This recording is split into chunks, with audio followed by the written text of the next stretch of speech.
Close your eyes for a moment and picture yourself in a world bursting with revolution, where the guillotine's blade falls just as fast as empires rise. Now, imagine one man at the center of it all, straddling the line between hero and villain, with Europe as his chessboard. Napoleon Bonaparte, a man who defies categorization. Keep those eyes peeled as we journey through time, deciphering Napoleon's paradox. Was he a hero, or was he a tyrant?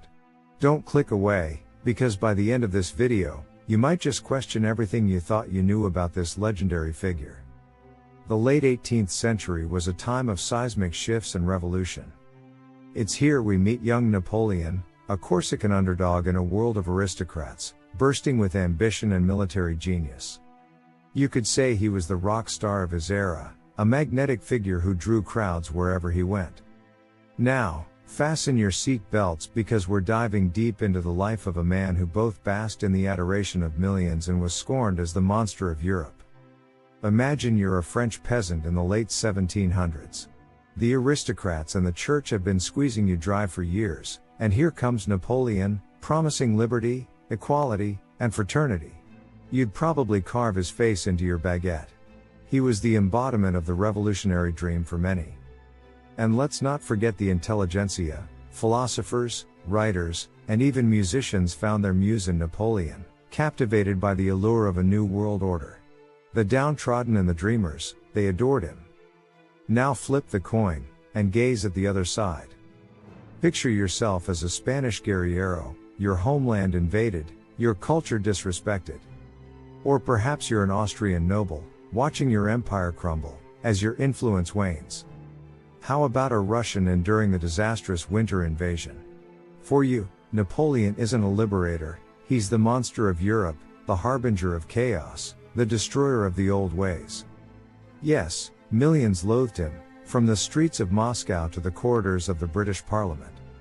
So you see, whether you'd be chanting his name in the streets or burning his effigy in rebellion, Napoleon was a man who ignited extreme emotions. He was neither universally adored nor universally hated, but passionately experienced in all shades between love and loathing. And there you have it. Napoleon, a man who could walk into a room and simultaneously be the most loved and the most despised. No small feat, I assure you. Now, let's unravel the tapestry of this paradox, stitched with the threads of heroism and tyranny alike. Hang on, the ride through history is about to get thrilling. First up, let's talk about the heroic Napoleon, the man who promised to defend the French Revolution. Liberty, equality, fraternity. These weren't just buzzwords, they were the battle cries of a nation yearning for change, music to the ears of a France fatigued by the corrupt Bourbon monarchy. And who better to protect these values than Napoleon? No one. Picture this, a young general, eyes ablaze with ambition, conquering not just lands, but hearts and minds.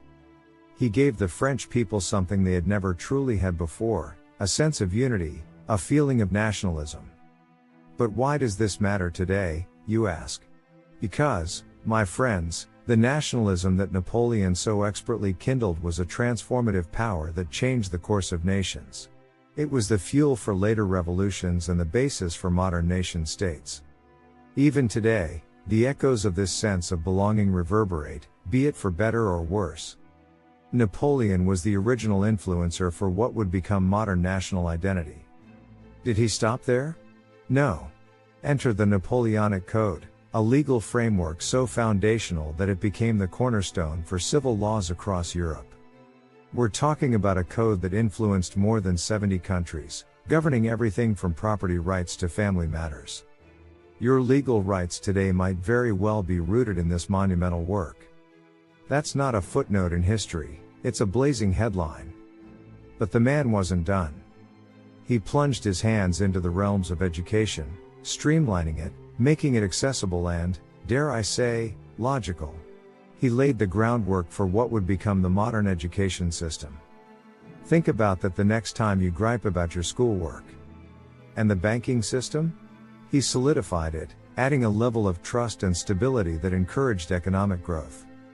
He was essentially the architect of financial systems that would, over time, evolve into modern banking. This is why you can buy your favorite coffee or order that fancy gadget online, a stable financial system. And let's not overlook meritocracy. Gone were the days when your worth was determined by your birthright, your family name, or the size of your estate. Napoleon declared a resounding no to this archaic system. In its place, he established a meritocracy, where talent, yes talent, was the currency of value. Whether you were a street urchin or a noble's son, your future lay in your own hands. A revolutionary concept then and the very essence of the modern dream now. So you see, this was a man who seemed to be the physical manifestation of the revolution's ideals. Napoleon didn't just talk the talk, he galloped through history, leaving an indelible path that we still tread today. When you think Napoleon, think revolutionary transformation, a transformation so enduring, that its ripples still shape our modern world in ways both glaringly obvious and subtly profound. Strap in as we're diving even deeper into the enigmatic persona that is Napoleon. He's far more complex than the caricatures or one-sided histories would have you believe. Trust me, you won't want to miss what comes next. Here comes the twist, the other face of the coin, the dark shadow cast by the brilliance of his reign. Meet Napoleon the Tyrant. Now, what could motivate such an enlightened revolutionary to go rogue? One word: ambition. Yes, this was a man whose appetite for conquest knew no bounds, almost as if he was trying to fill an insatiable void with each new territory under his French tricolor. Picture him, standing on the brink of Europe, a sweeping gaze taking in realms yet unconquered. It was never about merely spreading the ideals of the revolution, it was about etching his name into the annals of history, immortalizing himself through dominion. What were the alternatives, you wonder? Well, he could have consolidated French territories, strengthened the newly formed republic, and nurtured it into a European powerhouse that stood as a beacon of revolutionary values. But no, instead, his ambition led him to topple kingdoms, leaving a swath of devastation, millions dead, families torn apart, economies shattered. Then comes an act that turns the stomachs of even his most ardent supporters. He reinstated slavery in the French colonies, effectively undoing one of the most progressive actions of the revolutionary government. Why? One can only speculate. Perhaps it was an economically motivated decision to boost the French economy, or maybe it was a desperate grasp for social control. Whatever the reason, it stands as a testament to the complexity of the man. He could have been the abolitionist hero, elevating human rights to a universal standard. But alas, he chose the path that tarnished his legacy forever. And let's not forget his tendency to snuff out dissent like a candle in the wind. Critics beware, Napoleon had no room in his ledger for anything less than adulation. The press was muzzled, political rivals exiled or worse, leaving us to ponder, was his thin skin a result of ego, or was it the insecurity of a man afraid that his house of cards might tumble with just one nudge of criticism? The alternative? He could have embraced criticism, learned from it, and emerged as a more enlightened leader, but his ego wouldn't allow it. And just when you think you've got him figured out, he pulls a move that leaves even the most seasoned historian slack-jawed. He crowns himself emperor. Forget liberty and equality, he reached for the scepter and the royal purple, ensigns of absolute rule. The same man who had risen to power on the wings of the revolution now ensconced himself as an autocrat. He wasn't just sipping the nectar of absolutism, he was guzzling it from a goblet shaped like the French Republic itself. To top it all off, Napoleon introduced the continental system, an economic blockade intended to cripple Britain. Instead, it wreaked havoc across Europe, throwing economies into chaos. Was it military strategy, or was it the vindictiveness of a man who couldn't stand being resisted? Imagine, if you will, a different approach, diplomacy, alliances, or even a more focused military strategy that didn't involve the economic strangulation of an entire continent. In a flash, Napoleon transformed from Robin Hood to King John, from a revolutionary hero into a tyrant who seemed intoxicated, if not overdosed, on power. Was it the inevitable corruption of a man given too much authority, or was it a calculated choice to secure his legacy at any cost? Either way, these actions cast a long, indelible shadow over the brilliant aspects of his rule. So, you see, Napoleon wasn't just a character in a history book, he was a man of intense complexities, motivated by a myriad of factors that we can dissect but never fully understand. Understanding Napoleon requires us to embrace the full spectrum of his humanity, both the light and the shadow. But hang on a second, let's pump the brakes here. Why this Manichaean desire to categorize historical figures as good or bad, as if they were characters in a children's bedtime story? Reality check: Napoleon was a man molded by the fiery crucible of his era, an age simmering with revolution, ambition, and emerging nationalism. Viewing him through the lens of modern-day morality is akin to judging a painting before the ink has even dried. So let's put aside our 21st century glasses and view him as he was, a man of his time, operating under the moral and ethical paradigms that shaped him. Why is this important? Because it allows us to appreciate the complexity of the human experience, the gray areas that punctuate our black and white narratives. Even the figures we lionize today, think of Martin Luther King Jr., Gandhi, or Lincoln, were not without their own complexities and flaws, each a product of their time, with actions that were controversial or even unacceptable by today's standards. We don't excuse them, but we seek to understand them in the broader tableau of their era.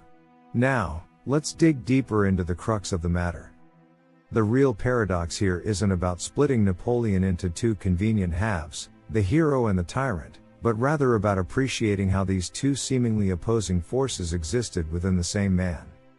This is what makes him a character of Shakespearean proportions, a man capable of both enlightened reforms and despotic brutality. Imagine a single human being embodying both the wisdom of Solomon and the impulsiveness of Icarus. That, ladies and gentlemen, is Napoleon Bonaparte for you. Why does this paradox matter? Because it's emblematic of the inner struggles that we all face, the fight between our higher ideals and our base instincts, between the altruism that uplifts us and the ego that pulls us down. In essence, Napoleon serves as an ageless metaphor for the eternal struggle within us all. So, if you're still thirsty for a verdict, was Napoleon a hero or a tyrant? I'm afraid I must disappoint. Because the truth is, he was neither and both. He was something far more nuanced, a living, breathing paradox, a mirror reflecting the roiling sea of contradictions that made up not just him, but the epoch he lived through. He was a man whose actions were driven by a blend of revolutionary zeal and ego-driven ambition, a man who became a canvas upon which were painted the complexities of an entire age.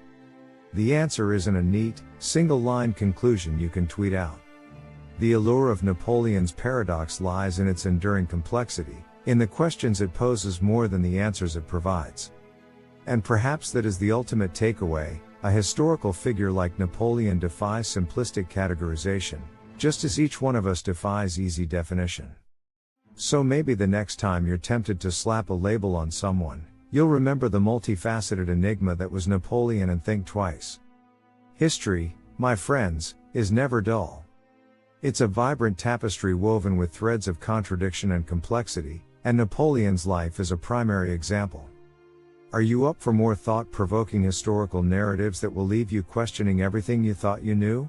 Then be sure to subscribe, smash that like button, and share your thoughts on Napoleon in the comments below. And remember, the past is never where you think you left it. Until next time, keep the wheels of time turning.